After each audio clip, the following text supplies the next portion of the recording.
హైదరాబాద్ లో MLA quarters లో AICC state incharge Meenakshi Natarajan తో ఎమ్మెల్సీ విజయశాంతి అద్దంకి దయాకర్ భేటీ ముగిసింది. అందుబాటులో ఉన్న ఎంపీలతో మీనాక్షి భేటీ అయ్యారు. ఈ భేటీకి కంటెస్టెడ్ ఎంపీ అభ్యర్థులకు సమాచారం ఇచ్చారు. ఈ సందర్భంగా కేబినెట్ లో అవకాశం కల్పించాలని అద్దంకి దయాకర్ అడిగారు. మరొక వైపు 15 నిమిషాల పాటు మీనాక్షి నటరాజన్ తో ఎమ్మెల్సీ విజయశాంతి భేటీ కొనసాగింది. బీసీ కోటాలో మంత్రి పదవి ఇవ్వాలని కోరినట్టుగా సమాచారం. అనంతరం పలు కార్పొరేషన్ చైర్మన్లతో మీనాక్షి నటరాజన్ భేటీ కానున్నారు.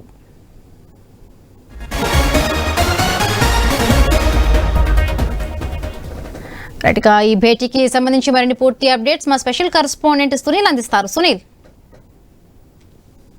మీనాక్షి నటరాజన్ వరుసగా నేతలతో భేటీ అవుతున్నారు.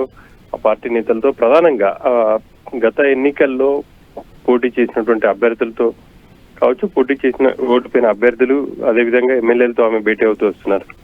ఈ రోజు వరంగల్, అదేవిధంగా సికింద్రాబాద్ మరికొన్ని పార్లమెంట్ సెగ్మెంట్ నేతలతో ఆమె భేటీ అయ్యారు. ఇక ఉదయం నుంచి కూడా ఈ భేటీలు కొనసాగుతున్నాయి. కాసేపటి క్రితమే ఇక ఎమ్మెల్సీలు అద్దంకి దయాకర్, విజయశాంతి మీనాక్షి నటరాజన్ తో భేటీ అయ్యారు.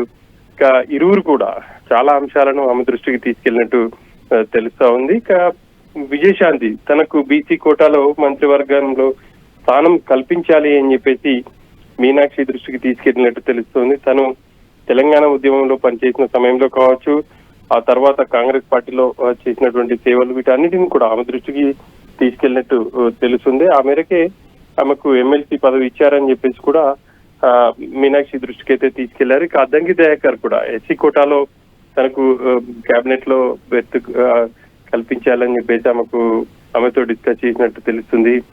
ఇక మిగతా పార్లమెంట్ కి సంబంధించినటువంటి కంటెస్టెడ్ ఎంపీలు కూడా మీనాక్షితో భేటీ అయ్యారు. ఇటు కరీంనగర్ కావచ్చు, అదేవిధంగా మెదక్ కంటెస్టెడ్ ఎంపీలు వాళ్ళిద్దరు కూడా వచ్చారు. ఇక నియోజకవర్గంలో ప్రస్తుతం ఉన్నటువంటి పరిస్థితులన్నిటిని కూడా ఆమె దృష్టికి తీసుకెళ్లారు. ప్రభుత్వ సంక్షేమ కార్యక్రమాలను ప్రజల్లోకి తీసుకువెళ్లే విధంగా చేపడుతున్నటువంటి కార్యక్రమాలను కూడా వివరించినట్టు తెలుస్తుంది.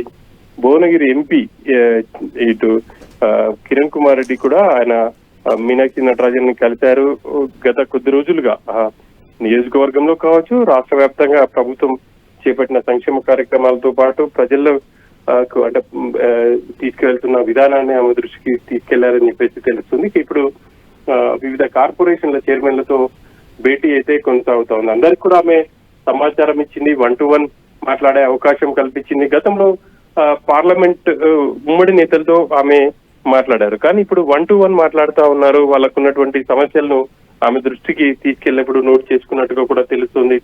చాలా మంది ఇటు పార్టీతో పాటు అదే విధంగా కొంతమంది ఎమ్మెల్యేలు మంత్రివర్గంలో స్థానం కోసం ఆమెకు దృష్టికి తీసుకెళ్లారు. ఇక ఈ రోజుతో దాదాపుగా అన్ని పార్లమెంట్ సెగ్మెంట్ల పరిధి నేతలతో కూడా ఆమె భేటీ ముగిసిందనే చెప్పాలి. గత 4 రోజులుగా ఆమె ఈ భేటీలు కొనసాగిస్తున్నారు. నిన్న ఖమ్మం వెళ్లారు. ఖమ్మం, మహబూబాద్ పార్లమెంట్ నేతలతో మాట్లాడారు.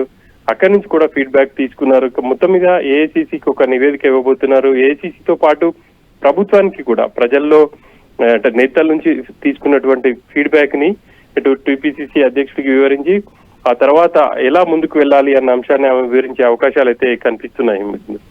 Right, thank you Sunil, thanks for the updates.